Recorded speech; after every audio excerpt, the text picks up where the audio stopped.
All right, guys, here we are. Finally getting on the SUP board. You know, it's April 12th. It's still kind of early here in upstate New York, even though it feels like it's late. And the reason why it feels like it's late, taking forever for things to warm up here, and, you know, the weather to kind of balance out. We're in that up and down stage where it's still deciding if it wants to be winter, spring, and summer, you know. but watching everybody down south catch fish on Instagram and YouTube is painful. It is painful. Why you guys got to do that to me? Knock it off. You're not allowed to catch fish if I can't. But in today's video, this is actually going to be a two-part video. In this part of the video, I'm going over my SUP board, the PacMotor, how I rig up my SUP board, fishing rods. Maybe you guys want to see my cameras too and how I film all this. And then in part two, we're hitting the water, of course, catching fish. There's big bass. This is where I caught my PB bass. And there's pike in here, some nice pike. Apparently there's a 40-incher in here. My PB pike is 32 inches. My PB bass is 22 inches, 5.18 pounds. I could beat that today. You never know. There's been reports of 6 and 7 pound largemouth bass in here. But let's keep it moving. I'm gonna get my SUP board off the top of the van, load up all my stuff so I can show you guys. And then I'm going fishing, but that's gonna be in the next edit. So stay tuned for that. Let me know in the comments what you think of my setup and what you like about it, what you don't like about it, you know, constructive criticism, what you think I could do different or better. Well, here we go. We're getting right into it. All right, that took me a little bit, but I'm all set up. You know, getting everything set up for the first time in a long time is gonna take you some time. I forgot two things, my life jacket. You guys don't see me wearing a life jacket that often anyway. I'll be fine. I know how to swim. It'll be a cold swim, but I'm assuming the water temperatures are somewhere in the 40s. And that's gonna stay an assumption because I also forgot my fish finder. I wanted to bring that today to show you guys. It's just a Garmin Striker 4, and I hardly use it. But I wanted to get the water temperature and, you know, to show you guys. So anyway, let's go over that setup. Do you guys hear all those frogs croaking? We're gonna take a moment of silence and for a second and listen to these guys.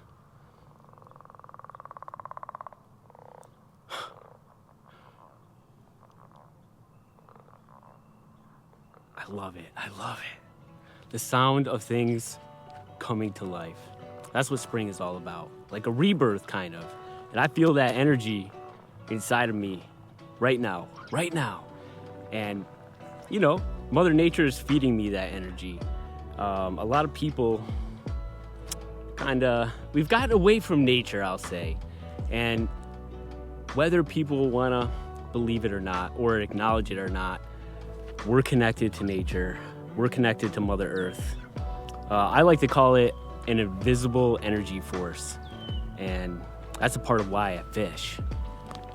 And I'm getting all sentimental on you, but we're gonna get right into it. Let's go over my gear real quick. So what I got here is the Brooklyn Kayak SUP board. It's 12 feet long and it's only 55 pounds, which is what I love about the SUP board. Unfortunately, Brooklyn Kayak stopped making it like fools. They stopped making it. It must have not been selling. So when this one's all toast, I'm gonna have to look elsewhere, you know? I got some ideas, but who cares about that? Let's keep it going. I got this thing loaded up with the PacMotor. That's how I power it. If you don't know what PacMotor is, basically it's a double thruster motor and it has a joystick controller. I'm gonna show you that here in a second. So you don't need any rudders or any foot steering or hand steering. You just steer The twin motors makes it possible for you to steer just by moving a joystick. Let me show you that real quick. And here it is. This is like my favorite part of PacMotor right here. Just move that around, takes you where you want to go. Super responsive. I got a lanyard on it so I can put it around my neck. It has cruise control built into the remote.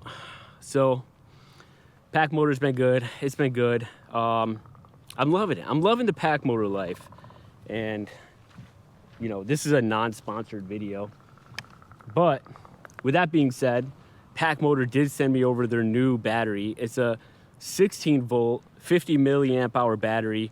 Last year I had a 12 volt, 50 milliamp hour battery. And Matt from PacMotor said that I'm gonna get more power, more thrust with the new battery, which makes sense, it's higher voltage. So I'm gonna be testing that out today. Last year I had a problem. Like, I needed a new seat for this thing. So I got rid of the seat that it came with. It sat too low. I made my own seat. I wanted it to be a cooler seat, and they don't make cooler seats, so I had to invent one. I took the back off the old seat and found the perfect cooler that the old back would fit on. So I retrofit that thing, put a cushion on it, and I'm never looking back. That cooler seat is amazing. Also last year I made a riser for my PacMotor. I wanted to get it up off the deck of the SUP board and kind of up higher, and it works better with this SUP board. It kind of stabilizes it a little bit better, even though it's on, there's a strap that locks the PacMotor on the SUP board, but this riser that I made really helped tie it all together and make it work amazingly. You know, that's what's cool about all these motors for kayaks, is that you can retrofit them to fit your setup. And that's exactly what I did here. All my rods and reels are Kastking. Let's go over that real quick. Oh, one isn't. I'm gonna show you that here in a second. It's a Kastking reel, but it's not a Kastking rod. It's a very special rod. This is my jigging setup. It's a Kastking Asage 7'3" getting jiggy rod. I got it paired with the Kastking Speed Demon Elite. Dangerous combination. This was my favorite setup from last year, and that's gonna keep going this year.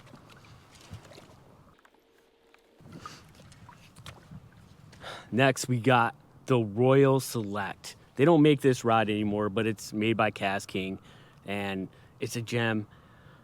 It's unfortunate that it got discontinued, but I'm happy I have one. This is a 7'3", and I got it paired with the Kastking Mega Jaws Elite. Deadly reel. I've had it for, this is my third season with it, and it's performed flawlessly. And I put it through hell. You can kind of see the handle. It's all nicely used. I got a worm on there, Strike King, Rage Tail worm. Oh, this is a new setup.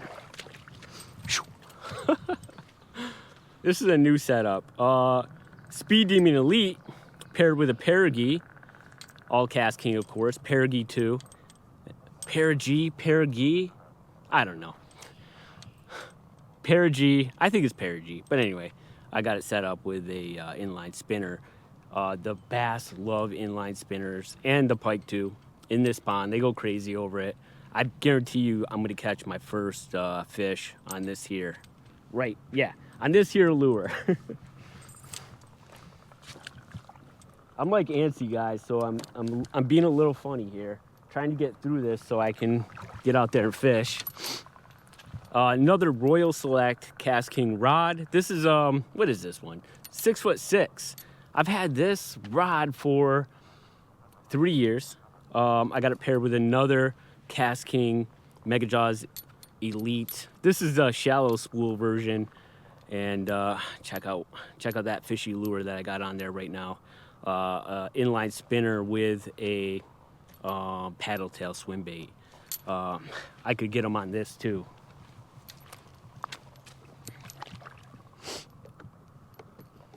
I got 9 rods here, guys. We're We're almost halfway through, and it's getting kind of hectic. It's getting kind of hectic. All right, this is my crankbait rod, Speed Demon Pro rod, and I got it paired with another Kastking Mega Jaws, and that's a deadly knee shine crankbait with an underspin.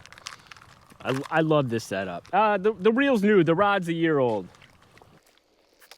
Oh, making our way here. All right. Woo. Kastking Kestrel Elite BFS setup. I got a little bass inline spinner on there.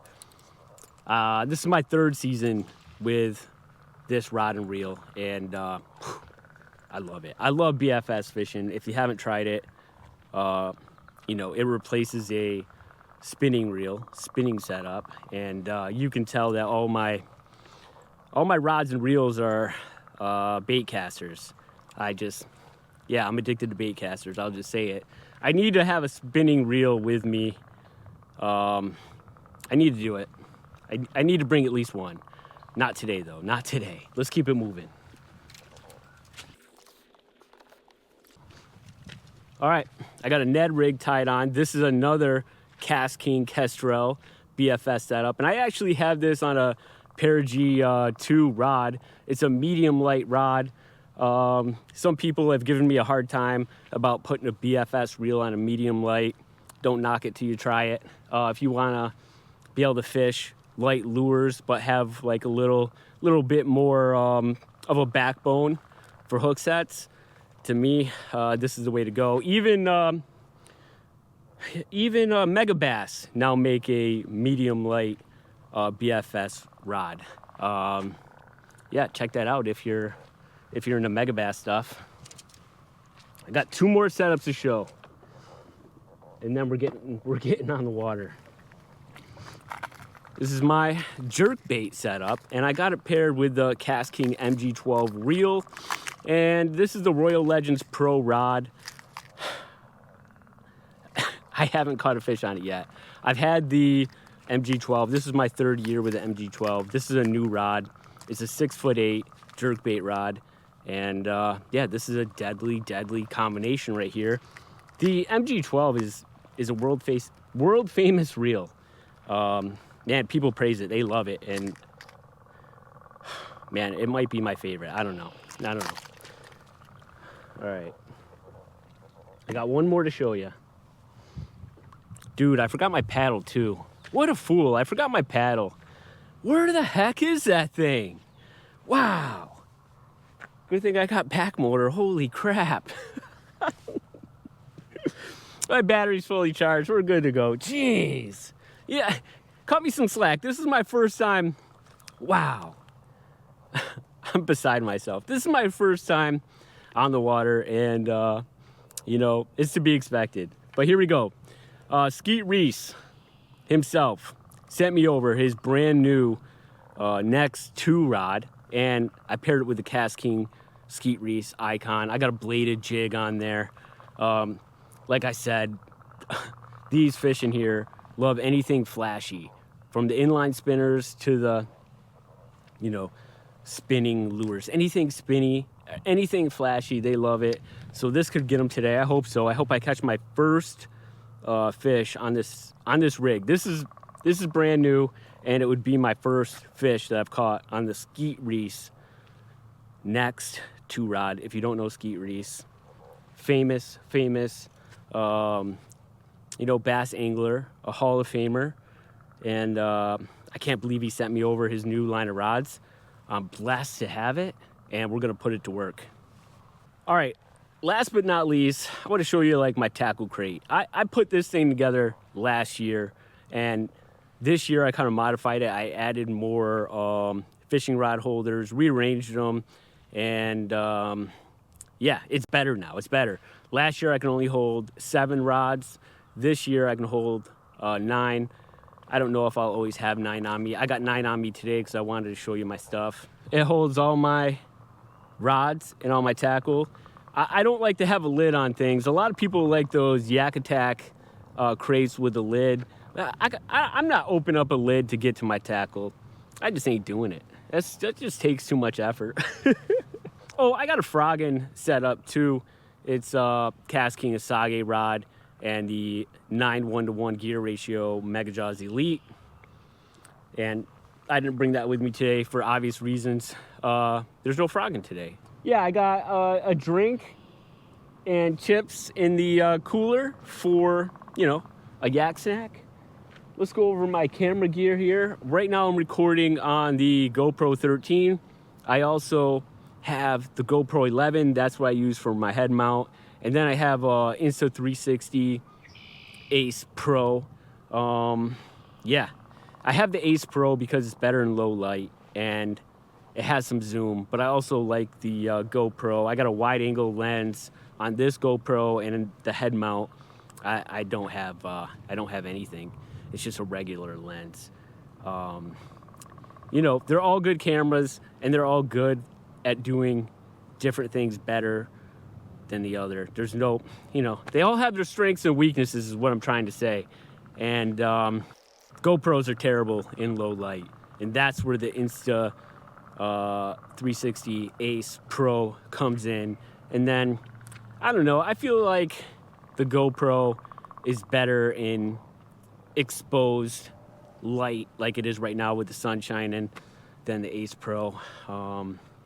So yeah, that's my camera setup. That's my SUP board for 2025. And yeah, it's gonna be an epic year. I love the SUP board. It's close to the water, so you kind of feel like you're more connected to the water than like on a kayak. You know, there's no sidewalls. And, you know, not having sidewalls is kind of a problem. I've lost a couple fish that flop off the side and into the water. But, man, you got to take the good with the bad. There is no perfect kayak. There is no perfect SUP board. There's always going to be shortcomings. And, you know, I hope I have this SUP board for 2 more years, and then I'll get something new. That's it. That's the setup for 2025. And right now, I'm about to get on the water. So if you're seeing this video, know that there's a fishing episode coming after this, the second part. And hopefully we get on some bass. Hopefully we get on some pike. I want to catch a bass first to kind of get me, you know, acclimated back into fishing again. You know, they're easier to deal with than pike. And once I get comfortable, hopefully I can catch a pike. Oh, I gotta show you something real quick. I almost forgot. I got 2 nets on the deck here. I got this big behemoth of a net, and this is the one I should bring with me for pike, but it takes up too much deck space, man. I feel claustrophobic. This is the net that I like to use and like to bring with me. And this is the one I'm gonna bring over the big one. I like to dance with the devil a little bit, live life on the wild side. I get claustrophobic with that big net. I gotta come up with a way to bring it with me on the SUP board because it's needed. I could catch a 40-inch pike today and it ain't fitting in that bass net. So yeah. Oh, also my buddy SKJ Outdoors hooked me up with these bass knockaround glasses, so I'm breaking these in today too. Check these things out, they're awesome. Thank you, Sam, for hooking me up. Now let's get on the water and catch some fish.